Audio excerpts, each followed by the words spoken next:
Morning, everybody. My name's Paul, and I'm addicted to shiny things. Oh, morning, Paul. Morning, Paul. Yeah, hi. I've got products from 10 different manufacturers. I've got both Wi-Fi and Zigbee gadgets. It's okay, Paul. This is a safe place. Nobody is judging you. I kind of think that guy might be judging me a little bit. I hate Paul Hibbert! I've been going to Shiny Things Anonymous now for quite some time because I've got like 6 different smart home hubs, 10 different smart home manufacturers, 2 different assistants, and 4 different protocols in use in my smart home. No single manufacturer does every product to perfection, and anyone that sticks rigidly to just one brand out of some bizarre sense of loyalty is a moron. With that in mind, today's video is 7 different ways to get all of your smart home equipment under one roof. I'm going to start out with the super easy stuff that literally anyone can do, and then work my way up to the more nerdy solutions such as Home Assistant. Home Assistant! I'm going to tell you the pros and cons of each method along the way, so without further ado, here are 7 different ways to get yourself out of going to Shiny Things Anonymous. This is one of my personal favourites because you don't even have to open an app to get to your devices. The majority of smart home manufacturers have widgets for their apps. Philips Hue have them, Lifx have them, Tuya Smart Life have them, Broadlink, Shelly, Flick, SwitchBot, Ewelink, even Home Assistant. Home Assistant! Home Assistant! Home Assistant! Home Assistant! Almost all good manufacturers have a widget, which means if you have any Android tablets, then you can create dashboards right there on your home screen and add in things like weather and time, and even buttons to start specific music playlists on Spotify. There is even a widget for She That Should Not Be Named, so you can press it to start her listening if you wanted to ask for relaxing music or sexy time playlist. And if you're watching, children, sexy time is just a dance. The advantages of a setup like this is that it's ultra simple to do, and it's a complete dashboard that includes things like weather, time, Spotify, even Gmail if you wanted, because there are widgets for an awful lot of very useful things. You can have an ultimate dashboard in just 20 minutes, absolutely for free, if you've just got an old tablet or a phone sat in a drawer somewhere. The disadvantages of this setup is that not all widgets are created equally. This one from Govee, for example, is obnoxiously large and won't shrink. No! I'm massive! This means you might need to be a little bit clever about how you place your widgets so that you can maintain functionality while still getting a really good, clean-looking dashboard. Google have sabotaged themselves throughout the smart home race. It's kind of like if Luke Skywalker was doing the trench run and... I did this joke the other week, I probably shouldn't do it again. Use the Force, Luke. Mindlessly crash into the Death Star? Okay.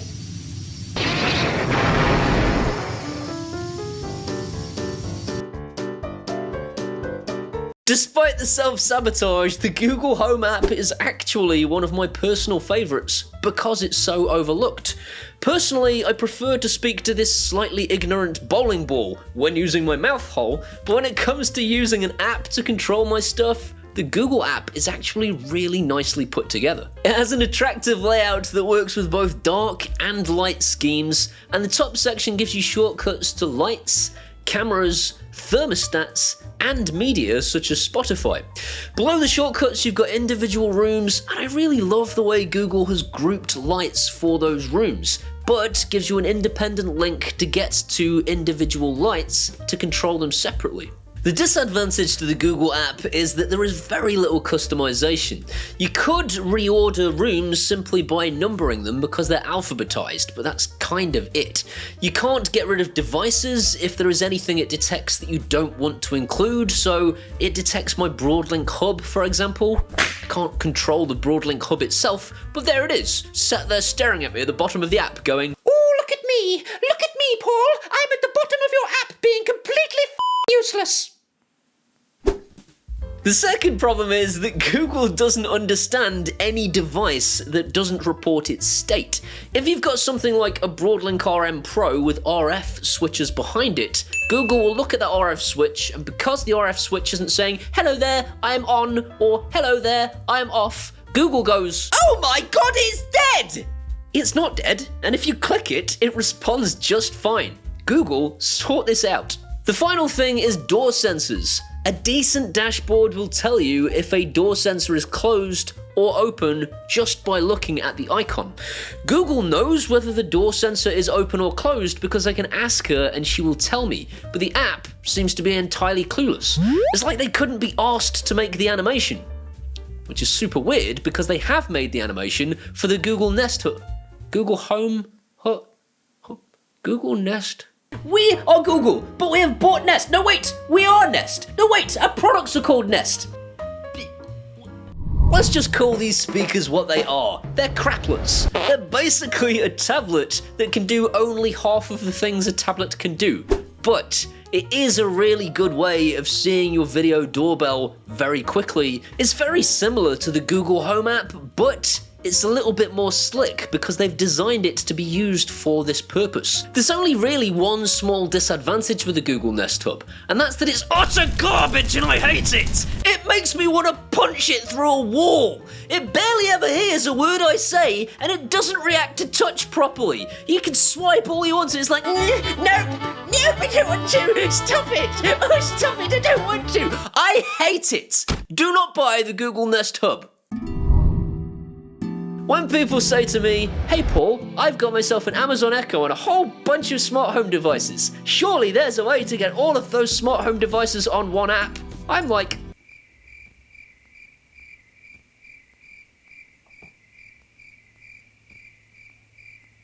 the Amazon app is an awesome way to control all of your devices in one place. Its layout is identical to the Google app in that it's got shortcuts across the top and rooms at the bottom.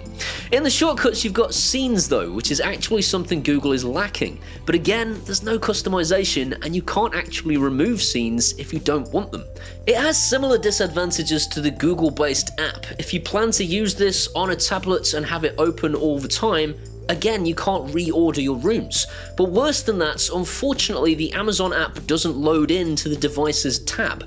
The Google app, when you open it, all your devices are there automatically. That's not going to be a big problem if you've got this app open all the time. It's not the end of the world. What is the end of the world is that Amazon will repeatedly ask you completely inane bollocks. Would you like to set up a routine? No. How about now? No. Would you like to set up a routine now? No! What about now? No! The final disadvantage is only a small thing, but again, door sensors don't show whether they are open or closed on an actual tile. There's no animation there just to show you it's open or closed, you have to click on it to find out. That's not a massive problem, but a proper home automation dashboard should have an animated tile that just shows you at a glance if the door is open or closed. When I first heard that Amazon were adding dashboard functionality to their Fire tablets, I got all excited. I needn't have bothered, because of course they're only adding it to the latest Fire tablets, because, you know, corporate greed! So I rushed out and bought my third Fire tablet to discover, of course, it ain't all that. It's a nice glimpse into the future of what Amazon have to offer, and it looks really nice. It will suit most people because it's nice and straightforward. You can pin your favorite devices at the top, and at the bottom there are some shortcuts to things like scenes. This is a really nice layout, but once again, the customization is a little bit low. You can't do much with it other than pin your favorite devices, and it's missing basic functionality. There are no door sensors in here, even if you have them in the usual app, and there's no way to change colour on the bulbs, which just seems like a massive oversight. It's almost like Amazon don't want you to use it. I mean, why? Why? Who knows? But it is very pretty, and it will probably suit most people for its basic functionality. These final solutions are hardware based and therefore require spending a little bit of... Where are you going? don't leave. These are actually your future. This is what Amazon and Google are gradually trying to become. I'm leaving Samsung SmartThings out of this list because there are rumors flying around that they're getting out of the smart home business altogether. I don't want to recommend a product to you that you buy and then suddenly becomes subscription based. The first of these hardware solutions is Hubitat. The main advantage of Hubitat is that it will work even if your internet is down because all of your devices are installed directly to the Hubitat hub. You can add Zigbee devices and Z-Wave devices from various manufacturers and have them all interact. This means that you could get a Xiaomi door sensor and use it to trigger an Ikea light bulb, or buy a remote from Philips Hue and use it to control a Zigbee 3.0 LED strip from ZemiSmart. You can actually use any third-party dashboard application software from the Play Store or the iOS Store, and these things are entirely customizable, even down to the opacity level of the icons in your dashboard. You can change the background, you can alter the length of sliders, you can do practically anything to customize this thing to exactly the way you want it to be.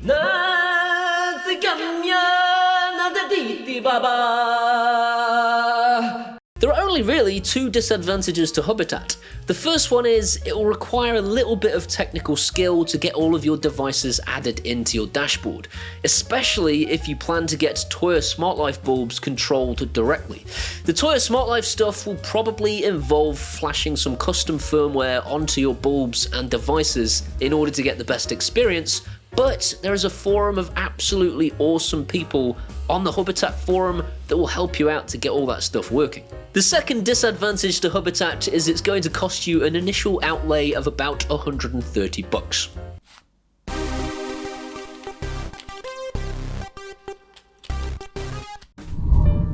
There is a simple test to find out if somebody has Home Assistant. Step 1, stand in the same room as them. Step 2, they'll tell you. Home Assistant! And these days, I can't even blame them. Home Assistant has come on leaps and bounds. Even if you don't have a great deal of technical skill, you should still be able to install Home Assistant on a Raspberry Pi with very little effort. All the big names are already covered, and they've recently added support for Broadlink 2, which means Home Assistant will actually find all of the devices on your network for you, and that's pretty much job done. The dashboard that you get by default is really customizable and is absolutely superb to look at. There's nothing you can't do with this platform with a little bit of knowledge. And when I say a little bit of knowledge, I mean a lot of knowledge. You remember that family you used to have? No, you don't. Nobody that has Home Assistant remembers their family because they have to spend every waking moment faffing around with it. This is where its disadvantages come into play. That switch over there, my Lightwave RF light switch, isn't covered by Home Assistant by default.